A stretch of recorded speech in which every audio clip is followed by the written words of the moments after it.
when I created this framework, spiritual was at the top. And I was like, no, I'm a little brown woman. I can't go into corporations and tell them about spiritual wellness. They're going to shoo me away. What am I going to do?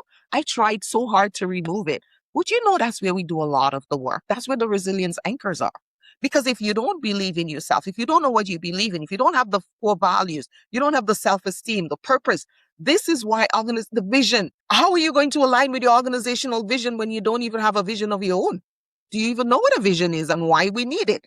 So we spend so much time building these resilience anchors. If you want good employees, you actually need to build up that, because we spend billions of dollars doing assessment profiles. We're doing Myers-Briggs. We're doing all these style profiles. We're trying to figure out, is this person going to be a good fit?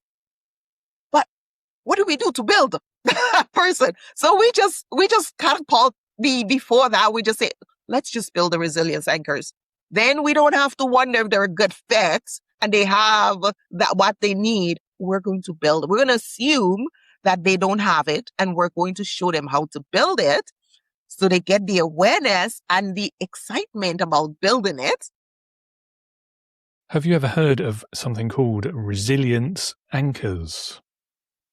If not, keep listening and you'll find out what they are, how they work, what they mean. Hello and welcome back to another episode of Leading with Integrity. And this week I'm joined by my next guest, Joyce Odidison. Joyce is the president and CEO of Interpersonal Wellness Services Incorporated. She is a conflict analyst, a keynote speaker, a podcast host as well. And her work crosses three of the big topics of leadership today, which are burnout, conflict at work, and resilience. She also talks about mental health, wellness, psychological safety, and more. And we're going to touch on all of these topics today in a powerful conversation that is super relevant to any new leaders in the audience, to any experienced leaders, to people who are trying to manage and lead businesses, teams, or organizations in the modern workplace. If you are new to management and you are feeling that weight of leadership, first of all, please know you are not alone. There are many others like you out there.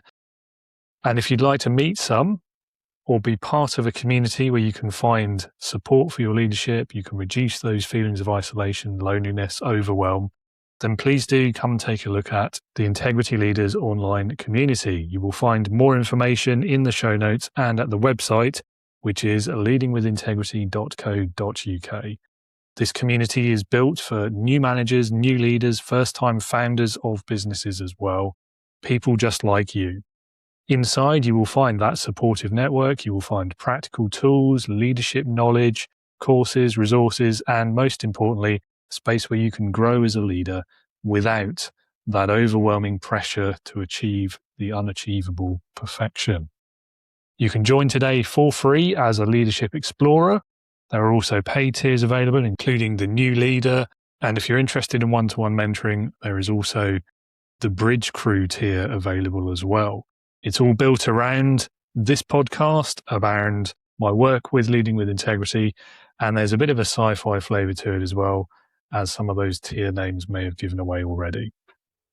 So join today and discover how to lead with integrity, even when you're still finding your way as a new leader.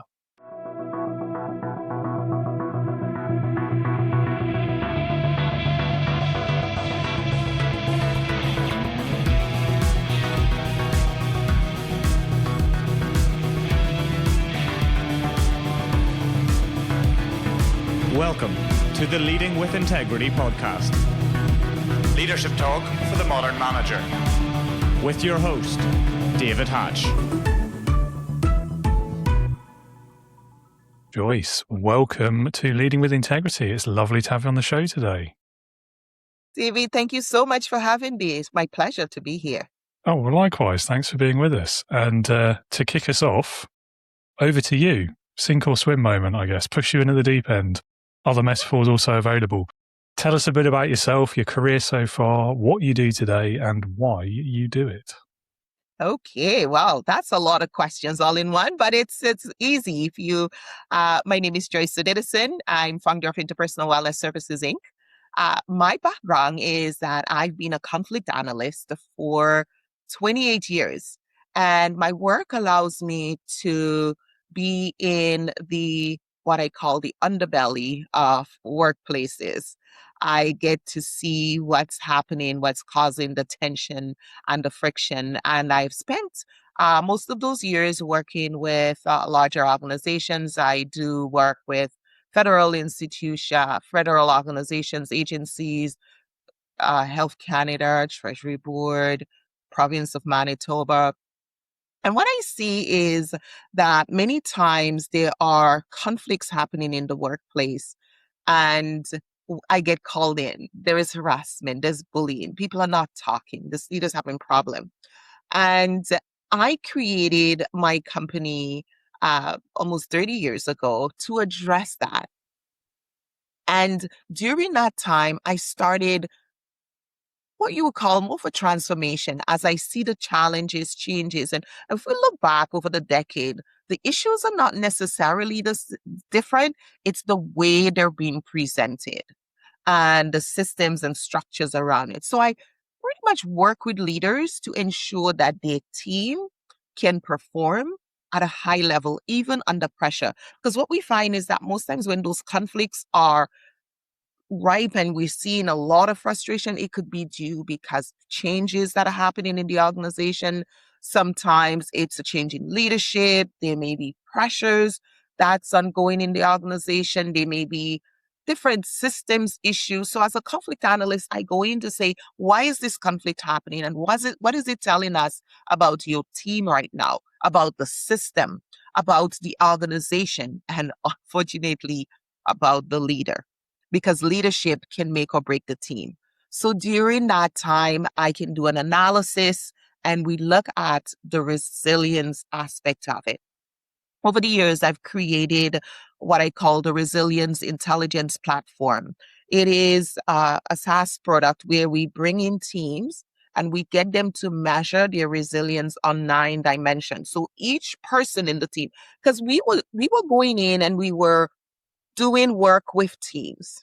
And we would do all this team building and we would do all this thing. And then 2 or 3 people would fall off the crack. Or it's the leaders will tell me, Joyce, it's just this one person. It's never just one person.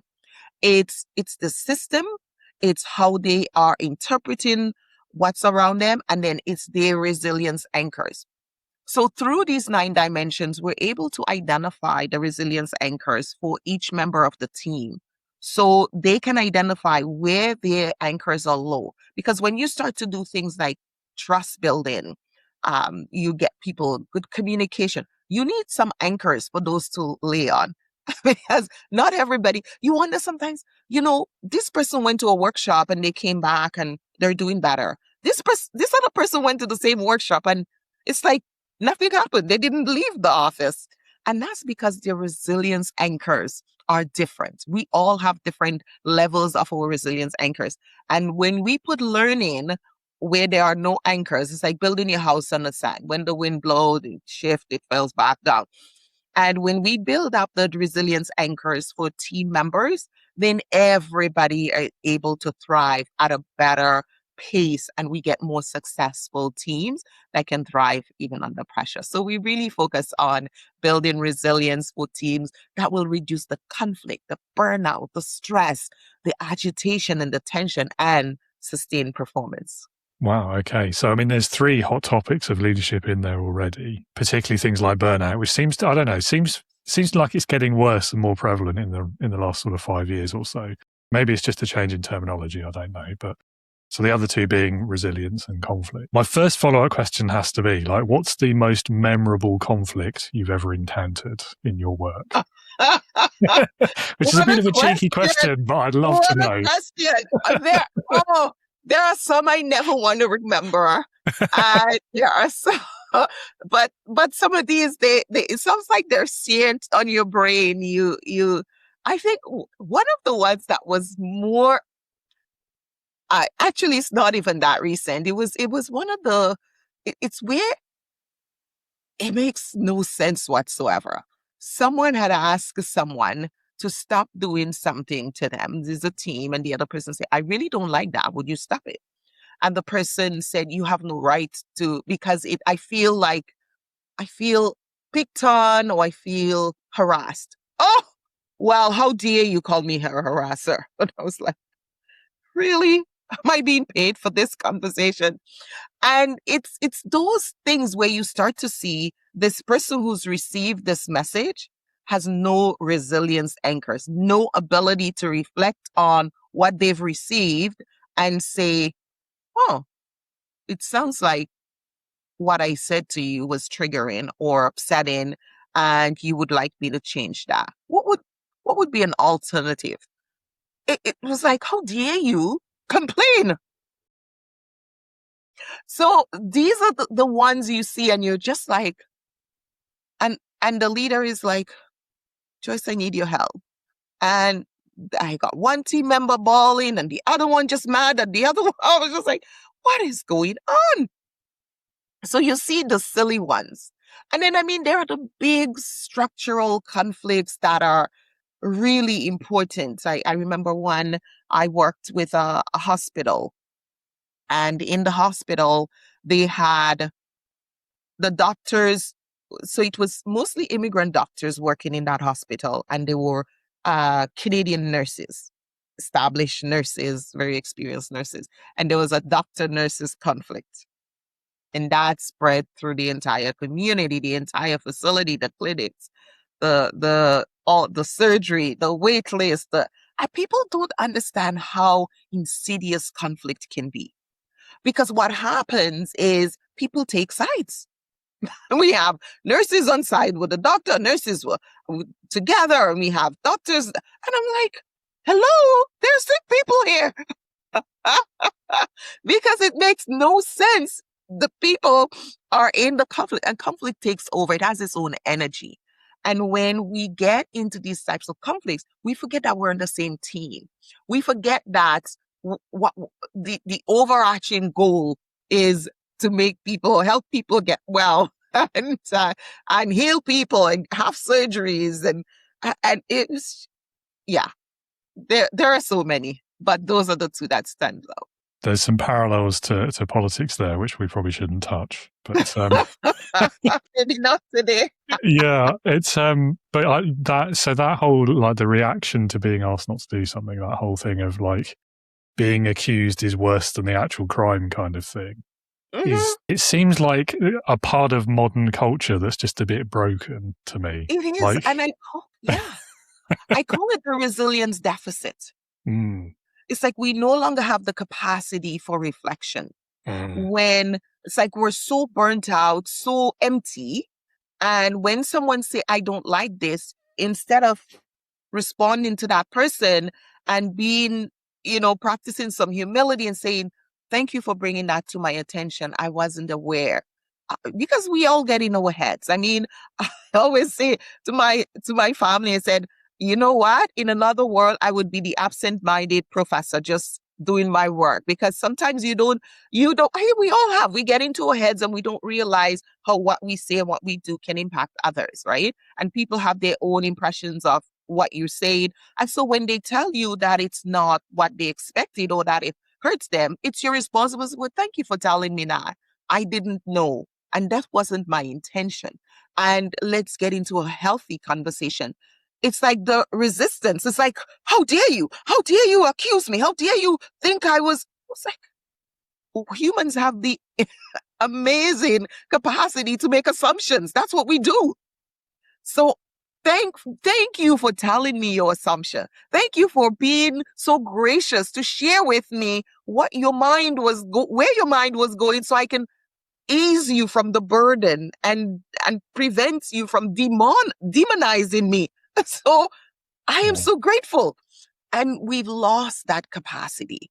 We are so outwardly focused. We no longer have the ability to do some reflection. That's what I call the resilience deficit. I don't know if you've heard the news. We had a mass shooting in a school in BC. British Columbia here in Canada. This is not something that we take lightly in Canada. Every person is important. We don't have numbers. There are few of us. we, we want everybody. And it was so sad that you look at it, it was like, what could get you so upset? You kill your mother, you kill your brother, you go to school, and 25 people wounded, 10 people. And I was like, when did we become so fragile as humans that we cannot deal with our problems and talk about it and address it without these extreme acts of violence and just anger and hitting out, lashing out? That is not normal human behavior. We've lost something innate to who we are. And that's something that we can do. We can fix. We can fix it. We have the tools to do it. But somehow we become almost jaded. It's like, oh, well, that's the way it is. No, it shouldn't be the way it is. Let us all work together to find solutions to these kinds of outrage and destruction of our society. I can't even think about the parents who have to send their kids to school this week, thinking about that. And this is what happens when resilience deficit continues, because we as humans, we're supposed to be resilient. From the day you were born, you have to be resilient even to make it through the birth canal. So when you start losing your resilience, you no longer are able to function in society. And that is hard to watch. That's my pain. Went down a bit of a dark road there, but I see where you're coming from. And I do agree with you. I think, that empathy point is, I don't know. It'd be easy to like blame social media or like the consumer culture or the ever decreasing attention spans. And I'm sure technology has a part to play in all of this, and the algorithm and the way it presents information to us. And it's all part of the program. But there's also, here's what I see, David, in the workplace. I will go in to work with an organization. Let's say there's a team of 20. And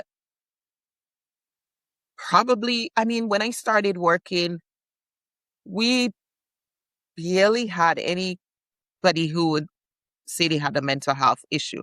Although they were having at that point, but not at the level. I would go into work with a team of 20, and 8, if not more, have mental health, are struggling with their mental health. And that is a sign of where we are right now. We're too busy. We're too plugged in. We're too distracted. We have very low attention. These are all things that are fixable.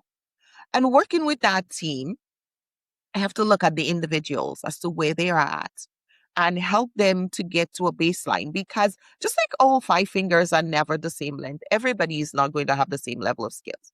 So if you have a team of 20, some people may have come from a home where they learn manners, they learn, speaking in turn, they learn how to share, they learn how to negotiate, how to communicate.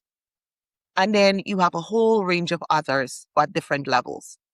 And in order for your team to get to that place, you need to provide them with some basic building block. I sometimes say we are creating a place for people to learn the things that they didn't learn at home and in life, and in because now it becomes an issue in the workplace. So it's almost like we're an incubator for basic human skills. And that's what we call ourselves interpersonal wellness services, because we think that the way we interact with each other will determine our well-being. It can actually detract from the resilience of your team members when you are mean and miserable and you're not able to communicate and negotiate and communicate at a level that's responsible. So we do this because no 10 people are going to come into the team with the same level of skills. Those basic, what we call resilience anchors, understanding who they are, know they have a good, healthy self-esteem, know their purpose, know their vision, know their values. I ask people, grown adults, what are your values? And they look at me blank. Values, right? We're not having the right kinds of conversations, even at the dinner table with our children. You should be asking your kids, telling your kids, these are our family values. This is why we have these values. These values and these rules are there to protect you. These are how you set boundaries with your siblings so that you learn how to do it in school and you know how to do it when you get to work. These are basic skills that a lot of people just either didn't have, and the pressures of life, when pressure comes in, right, you don't have the capacity to actually stop and think and to pause. So we see it in just rampantly creating challenges at work. And leaders are pulling their hair out and they're like, what am I going to do, Joyce? Why don't these people just behave? Why don't these people just do their work? And it's because they are lacking some basic tools. That's the foundation. If we can just give them the foundation, clients will say to me, Joyce, I have lived for 45 years. Why didn't I learn this? My life would have been so much better. I would have been further along in my career had I known these before. Nobody is teaching these things. And you ask the question, why? Because it makes life so much easier. People are so much more successful when they have these basic skills to move through life. Yeah, again, I don't disagree with you. I think, even I'm a few years behind you, I think, but even when I entered the workplace, so there was no conversation about mental health. Nope. Conflict was just like a fact of life, except it was more that sort of stealthy conflict, because what it ended up in was whatever the boss says goes. It doesn't matter whether you agree or not. So that's kind of the sort of inside your head, you're conflicting with that, but you can't really do anything about it, so you just live with it, sort of thing. And I think that was very much the same with like the mental health conversation and with other similar issues you've talked about there, where if there's no conversation about it, it will never be resolved. But the conversation was clearly never going to happen. And for me, it's only really been sort of the last 5 years, if that, where I've seen this starting to get more open in terms of the way it's acknowledged, the way it's discussed. The stigma around mental health is kind of not quite gone, but it's certainly like you're not afraid to talk about it because you might break your career anymore, like you would have been like 10 years ago. And similarly, like conflict is something that people are more, I don't know what the right way of saying this is. I wouldn't say people are more like pro-conflict, but they're more pro talking about it, if that makes sense. People don't kind of just let it get swept under the rug as much as they used to. And if it's handled right, that's a good thing, surely. Well, you can't have healthy relationship without some conflict, because exactly. For your relationship to grow, conflict is a catalyst for change. It really is a signal that my needs and interests have changed in the relationship. Without conflict, we would stay stagnant and never grow, and we would stay in the same way all the time. So if your team is having conflict, an analyst would say, what is the conflict telling us? What needs to change? Where have the team grown? Where do we need more resources? Right? It's looking at the needs and interests. It's where our needs and interests are no longer aligned, and we're now competing for scarce resources. That could be time with your manager. All of a sudden, your manager's gotten very busy and doesn't have as much time. And so you don't have that open door anymore to go and share thoughts and ideas as they come to your mind. So maybe you're just sharing them in the lunchroom now, and people are offended by them or think right? Make assumptions about what you're saying. Maybe you start feeling that the boss doesn't like you anymore. You're not as important.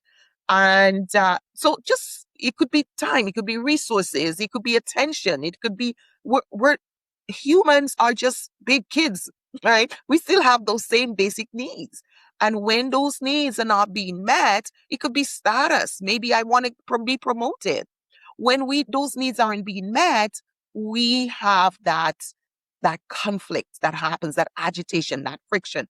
And so we need to see that as normal. And we know that any healthy team is going to have conflict, but it's how they work through the conflict. When they have the resilience anchors, when they have the skills, when we build up their professional self-esteem, when they know who they are, what their values are, what they believe in, what their purpose is, what their passion is, they can, and they have the ability to communicate effectively, they can articulate their needs and interests and advocate for why they need this particular resource at this time to further their work and be more successful and help the organization to be more successful. But when they lack that, how will they? Right? It's now resentment. It's now jealousy. It's now envy. You're getting what I want, but I didn't ask for it. Right? I don't know how. So I am thinking by bullying you or name calling you or shaming you, I'm getting one in because you got something over me. And these are what we're seeing in the workplace. It's not huge. This is the reality. This is what's taking energy and focus away from being productive. Yeah. So there's two words or phrases you've used there that I'd like to go back to. The first one was assumptions, and the other one was that those tools to communicate. So if we go back to that example you mentioned near the beginning about the reaction to being accused, and I think there's two sides to that when it comes to the way that conflict is communicated, isn't there? Because if the person who feels wronged is communicating that in a way that whoever it is, perpetrator, whatever you want to call them, the other side of that is then going to perceive it as the accusation that they've done something on purpose, then of course they're going to react in the way that's offended. So I think, there's assumptions on both sides there, and both sides could be resolved there through better communication and just having the skills to talk about it in a different way. So like that, the one framework, for example, that I have found useful in the past is saying, when this happened, it made me feel like so-and-so. Exactly. As opposed to just, you did this thing and it was horrible. Like it immediately removes that kind of the accusation out of it, and it diffuses it in advance almost. So perhaps that leads nicely into the next question, which is, I think you've mentioned it already, but your approach, your resilience mapping and the way that you work. Can you tell us a bit more about it and perhaps give us a bit of insight into how it works so that maybe somebody in the audience could start using it today? Okay. Well, it's very interesting. I started working back in 2006. I created a model, and I was looking at people coming in with conflict, and it's not about the issue. It's all these underlying things that we're dealing with that's creating the conflict in their mind and the way they respond to the conflict. And I started looking at a way to share them. And I came up with these 9-dimensional framework. There's a spiritual, social, emotional, occupational, intellectual, environmental, financial, physical, and interpersonal. These are the 9 dimensions of our lives. And when we are not doing well in those areas, we lack the capacity to negotiate through life appropriately. And that creates more conflict in our teams, in our relationship with our spouse, in if we're in a membership, in our community in some way, this becomes an issue.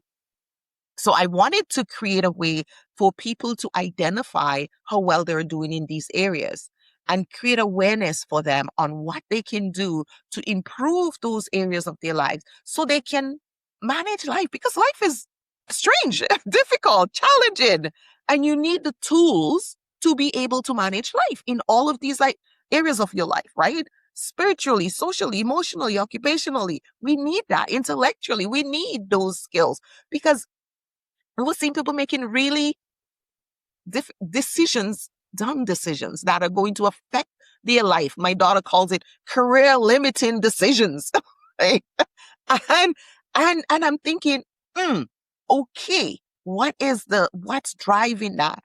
And so I created a way for my clients to measure how well they're doing in these 9 dimensions.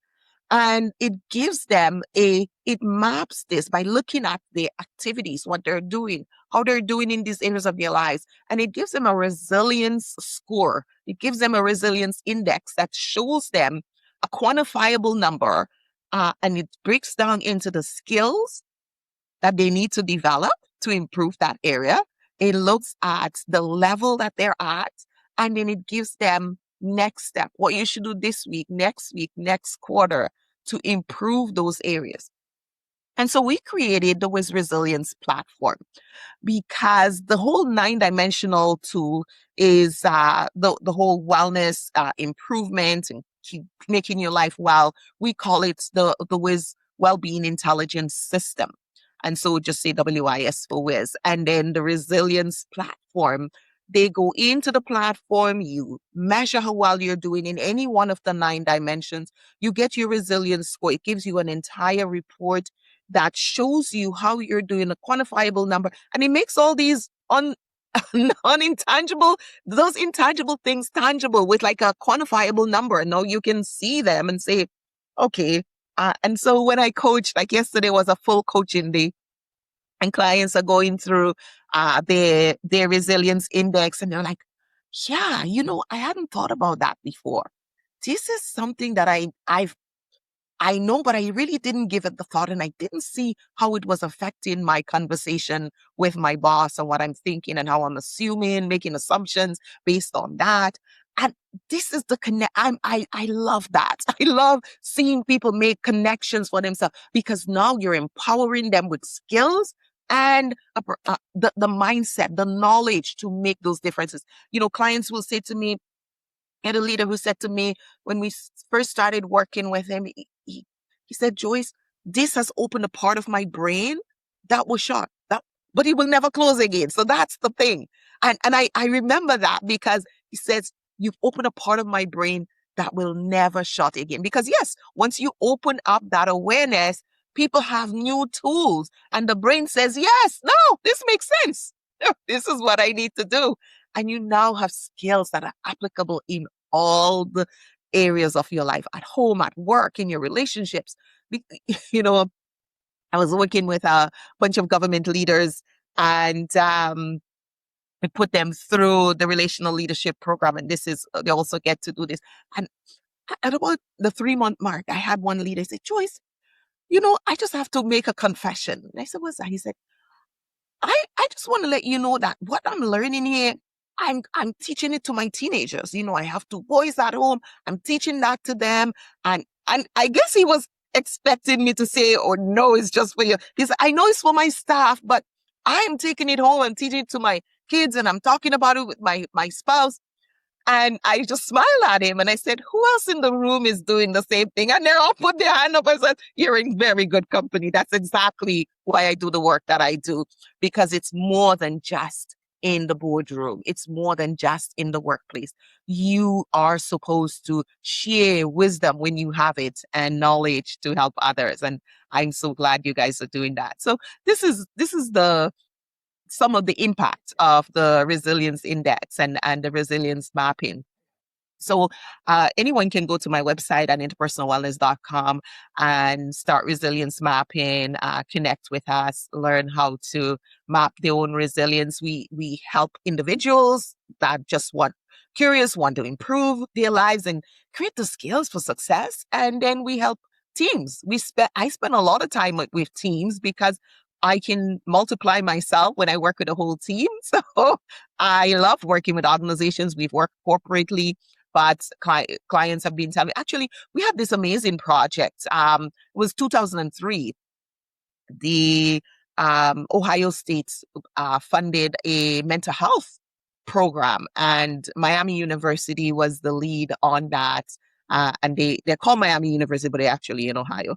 And so they were looking for a model to create wellness programs for 75 schools across the state. And they saw me at a keynote and approached me and said, we need your model. We want you to lead that. So I was able to provide that foundational theoretical perspective and the 9-dimensional approach that they were able to use, and train and facilitate 21 facilitators for that pilot project to take through the states. And, it's been approved. It was successful. Now they roll it out across the state. Those are the things that excite me about giving people tools. And these facilitators were social workers. They were lawyers. They were all professionals. And to get the feedback from them that this tool makes so much sense, and it was the missing link. Now they have the ability to take their experience and knowledge and share that with their clients and with their program. And that's why I love the work that I do. Yeah, fair enough. And I think that comes through from how you talk about it as well. And what a lovely bit of feedback as well from the guy saying, I'm teaching this to my kids. I mean, you can't do much better than that, can you? You can't make it up. I know, you're just like, yes. I'm done. Absolutely. Brilliant. Mission accomplished. Yes. Yeah. Mm-hmm. So what I love about that framework in particular is that it's kind of very anti that old-fashioned view of work. Because I'm sure everyone, I definitely have, has had one of those bosses in the past who's like, I don't care what happens outside of the workplace. That's your problem. You leave your feelings at the door when you get here. You know, I only want to see work David and not home David, whatever. You know, that sort of horrible, tired old cliche that is just, I mean, it's so old fashioned. It's so unrealistic. It's quite oppressive. It's a little bit toxic. It's not very helpful to anyone, I think. So I love frameworks like yours because they look at people as the whole person and they acknowledge the fact that, yeah, you're more than just what you do 9 to 5. You are that whole thing, and you've got all these different dimensions to who you are, to your personality, all of that. So very much on board with that. Yeah. Can I share one more? Of course. That happened when I started. When I created this framework, spiritual was at the top, and I was like, right. I was like, no, I'm a little brown woman. I can't go into corporations and tell them about spiritual wellness. They're going to shoo me away. What am I going to do? I tried so hard to remove it. Would you know that's where we do a lot of the work? That's where the resilience anchors are.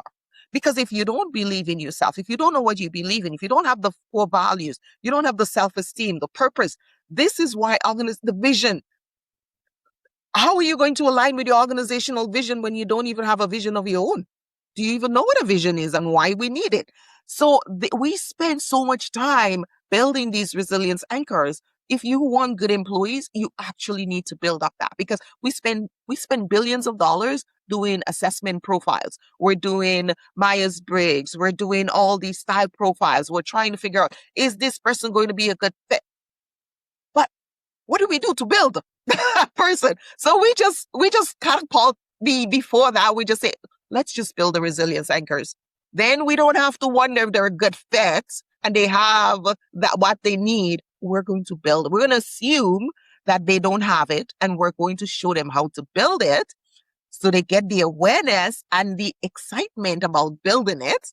And so, I was just thinking, just popped into my head, one of my clients yesterday, in the platform. So she went into the platform and she loved we added an avatar in there. So this is not boring stuff. I want it to be exciting. So we created a Joyce avatar in the platform, and she excited when you get your results, and she leads you through the intro and helps you to answer the questions. And because I want people to know how important this is to their life success.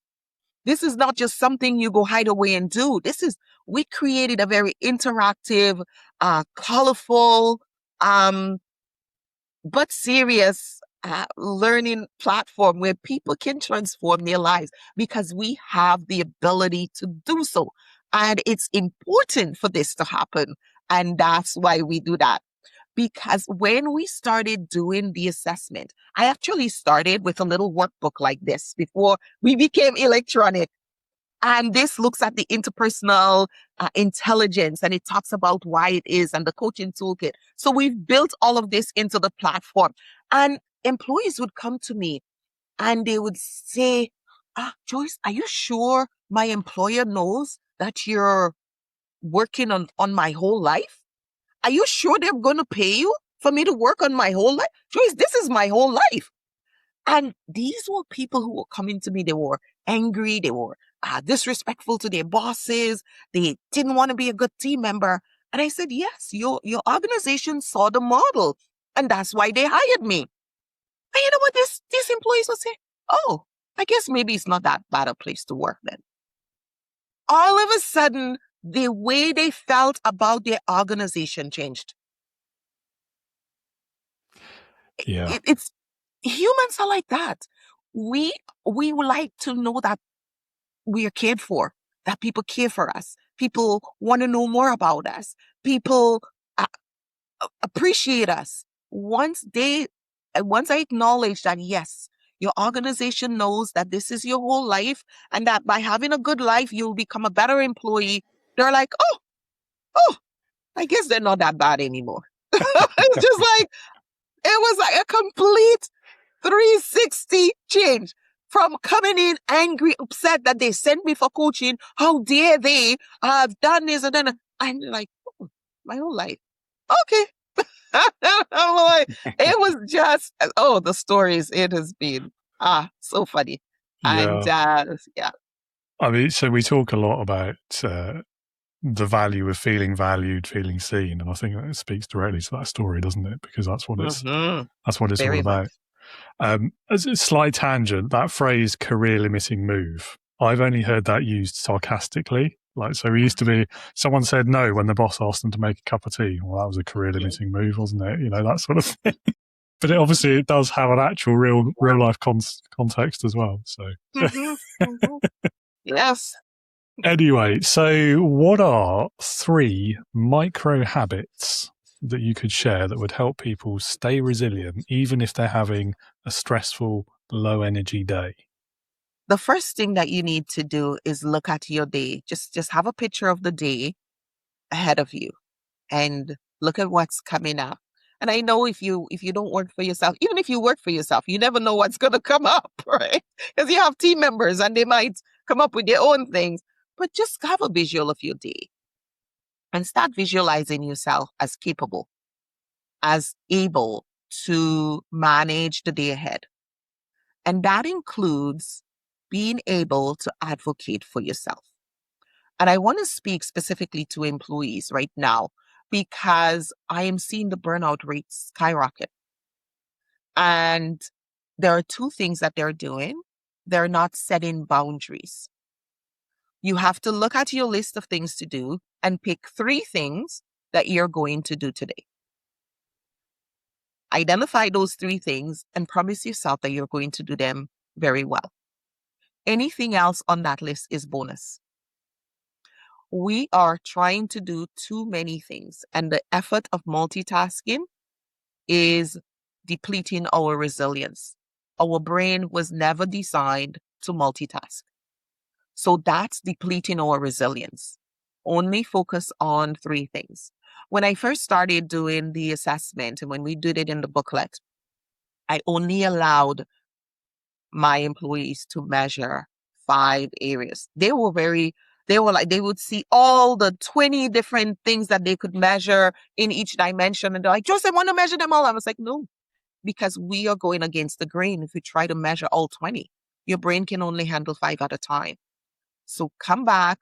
And I see now that we have technology, we have all these other things happening. We're in, AI, we're in automation and robotics. We need to remember that we're not machines. The same DNA strand that they had 150 years ago is the same DNA strand that humans have now. When there was horse and buggy, there was just a little lantern to see just where we go. That's the same DNA strand we have now. And we're frying it. We're putting too much bandwidth on this DNA strand that we have. So pace yourself. Create boundaries. Look at the 3 most important things that you can do today and do it. And at the end of the day, be grateful. Be grateful that you got to do 3 things well today because somebody died today. Somebody was sick today and it wasn't you, and you got to do this. You are ahead of the pack. Be grateful for what you've accomplished. Many times I see employees and team members like, oh, I only got this done. I didn't get this done. I have so much on my plate. And if you feel that there is too much on your plate, you have the right to advocate with your boss that can we please remove some of the things on my plate so that I can focus and enhance my focus and be excellent at the top 5 things on my plate. This is your responsibility. You're an adult. You need to advocate. This is called responsible communication. You're not going in there to complain. You're not going there to ask for sympathy. You're going to tell your boss how you can be amazingly effective by having no more than 5 things to focus on, but the top 3 priorities. And when your boss comes and say, Joyce, Harry, Sally, whatever your name is, we have an emergency. I need you to do that. Stop, take a deep breath, and said, okay, I just heard you. Can I ask you a question? What on my list right now should we move back in priorities so that I can take this on? That is your responsibility. Don't come complaining that your boss dumps things on your plate. You have to advocate for yourself in a responsible way. That's your job. So the micro practices are very important. Before you do that, take a deep breath and remember who you are, what you believe in, what you're passionate about, and what your purpose is. Once you know that, you will be able to act from a place of strength and conserve your resilience, because we are wasting energy every day trying to do everything and be everything to everyone and not fulfilling that. So stop and take a deep breath.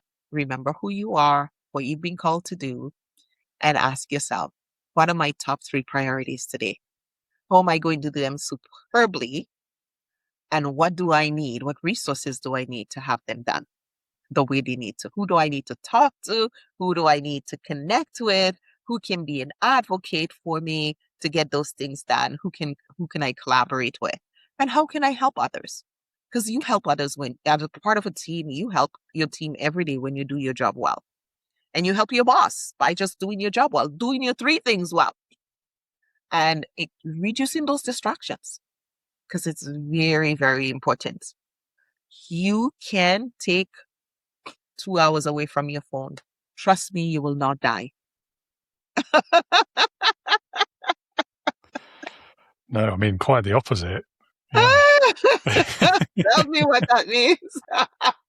Well, that kind of phone first mentality, I guess. I don't have any evidence for this, but I don't think it's good for long-term health. Oh, absolutely, 100%. Hence, quite the opposite.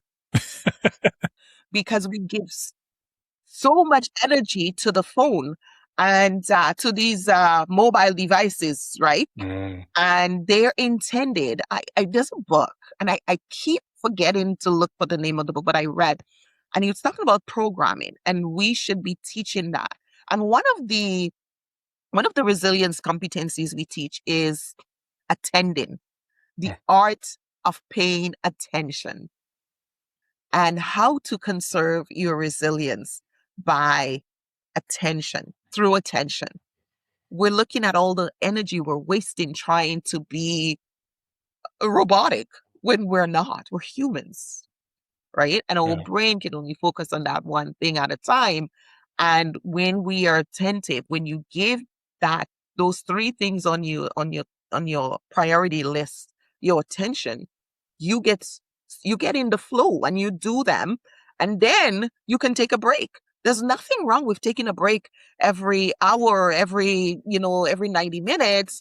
And then part of that, you can look at your phone. But I do not when I'm working with clients, because whatever is on the phone needs my attention. It takes it away from my clients. So I don't use it when I'm working with my clients. I have special times where I use my phone. On my lunch break, I will do, and then we don't have to respond to everything. Sometimes you see something, you just like, okay, I will get back to that.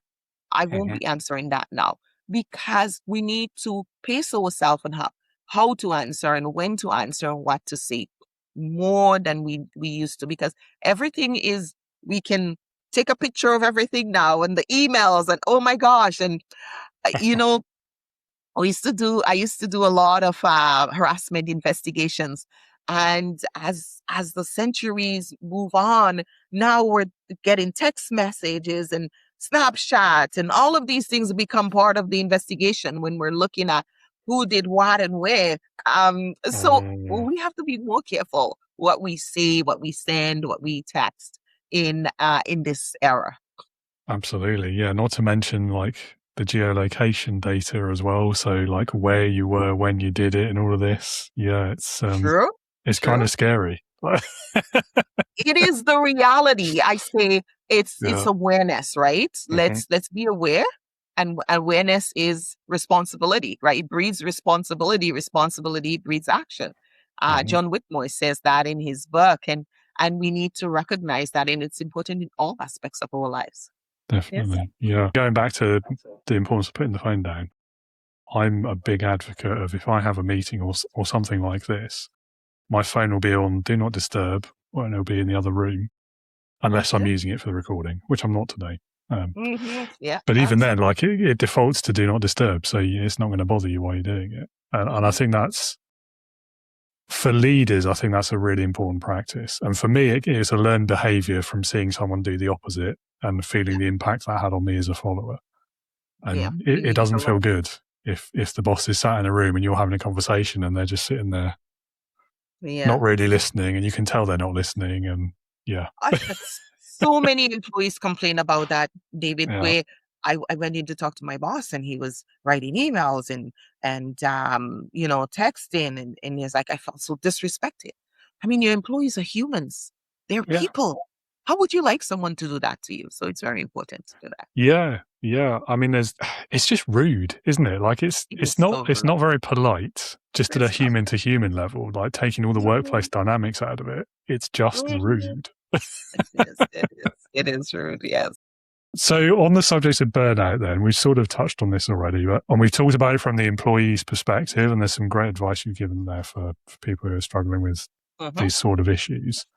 From the leader's perspective then, what are some practical steps that leaders can take to make sure or do the best they can to minimize burnout among their teams? Actually, many of the leaders themselves are burning out because they're carrying a lot of the emotional burden of the conflicts, the poor communication, the tension of their team. They don't have the resources. They don't know how to do that. And this is one of the reasons we did our relational resilience for leaders, teaching them how to deal with those relational issues, because that's the hardest part of having a team. Is the relational issue, having to tell your team member to do the same thing over and over again, doing the SOP, but even that, not have the procedures and the policies and still finding that people are not following through and getting, because they're all coming at a different level of, with those resilience anchors, being able to negotiate life and making sure. So leaders are working with people from different stages, and they need to stagger their attention. So first of all, if you're a leader and you're finding yourself carrying that emotional burden, get help. Start to recognize and equip your people so they can make decisions, and they can also make good decisions, because that's the biggest fear of a leader, is giving people the autonomy to make decisions and they make poor decisions. So equipping them to make good decisions. Secondly, you need to look at the volume of work. I get some employees who say, because I'm a doer, I get all the files, I get all the work. Being conscious of that, because when your strong people are overwhelmed and burnt out, now you got pretty much to go back to square one. So protect your people who are strong. If you have people on your team who are high performers, make sure you're protecting them. They're always coming to you. They want more to do. These are the A-type people. They can't sit still. They want to do more. They want to be part of. They want to know what's happening. They want something else to do. You need to help them to create boundaries and to identify the 3 things that they're going to do really well. And then to go back and reflect, what was the learning on that? Go back and do a summary. What are some things you learned from that? What are some key elements we can pull out from that for teaching the other members of your team? Instead of giving them another task, try to use that knowledge within your team to build your team, because we get so excited as leaders. I have a strong person. That person can take that. I can put that. And it's so exciting because you have somebody who can actually do something and get most of the stuff done, but we end up burning that person out. So make sure you're protecting that person, making sure that they're not overdoing, because a lot of them show up in coaching and say, my boss just piles things on and pile things on. If you recognize that someone is pulling a heavy load, you need to put some pause on there. You need to have that conversation with them. I notice that you get a lot done. Here's my concern. I don't want you to burn out. So what do you think we can do to make sure that you are working at a high pace, which is your norm, but also with an awareness that you're staying healthy? Maybe instead of taking on another project, maybe you go for a walk. Maybe we get you to find other ways for stress release. And I know there are some team members who say, I don't have time for that. I'm here to work. But still, you still have a responsibility to protect them, because when they're gone, they're gone. They're gone for a year. They're gone and during that time, they fulfill up their resume. They're gone. So you need to protect those people, because if you truly want to keep them in your team, and you also need to give them rooms to promote them where it's promotable, if they are people. Do not promote the entrepreneurs. This is one of the key challenges in organization, because as a reward, you get promoted. And are you promoted because you can manage people, or you promoted because you're very skilled? And that's what we need to really be careful as leaders, that you're not promoting the people who are going to be bullies and mistreat others, but people who actually are able to work with others, to mentor others, to coach others. If you have those high performers, then turn them into mentors. Teach them how to be mentors, how to be coaches, and work with others and build up teams. Then they start to build up the skill that will make them promotable. There's I don't know if it's a cliche. It's probably not a cliche yet, but it was an internet meme probably around that high performer. Like, their reward for being really good and getting loads of work done is more work. Mm-hmm. At which point you're just like, great, thanks. So what was the point of that? Mm-hmm. But I mean, you're absolutely right. I think you've got to look after not just the high performers, you've got to look after everyone via their workload, haven't you? And I think there's a real skill, maybe a bit of an art, to understanding each individual enough to know where their kind of limit is, what they can actually do versus what they would do if they stretch themselves. And then the temptation as a manager is to always keep people stretching themselves, because then you feel like you're getting the most out of them and you're being a good manager, even though what you're actually doing, as you say, is just burning everyone out. And then your turnover is going to go up. You're going to lose people. You're going to have less productivity in the long run. Yep. You're probably going to have angry people as well, which is never a good thing. It leads to conflict. There we go. Yeah, we've come full circle. Yes, it's very fun. So, I mean, thank you for all of the conversation so far. We've covered some great topics there and gone into some real depth, and you've been given some really useful advice for leaders and followers in the audience. So thank you for all of that. Couple more questions, if I may, if you're good for time. Mm-hmm. Okay. What is your best memory of being led?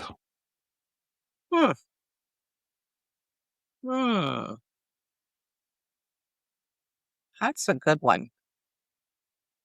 I had a boss once when I first went into the corporate work. She could see your ability, and she knew that I was a high achiever, and she gave me room to grow. She made sure that I had the resources that I needed, and she always asked me how it was going. That was very important, because there was room to share my thoughts and my perspectives. There was opportunity for growth. And then there was also, I see you, I hear you, you're important to the team. Yeah, sounds amazing. And touches on so many of the things we talked about as well. Yep. Yeah. I had one like that as well very early on in my career. And I don't know if you suffered from the same thing, though, because you then feel a bit spoiled early on. And everyone you have after that, you're like, doesn't quite measure up. Mm-hmm. Yep. Blessing and a curse, I think. Yeah.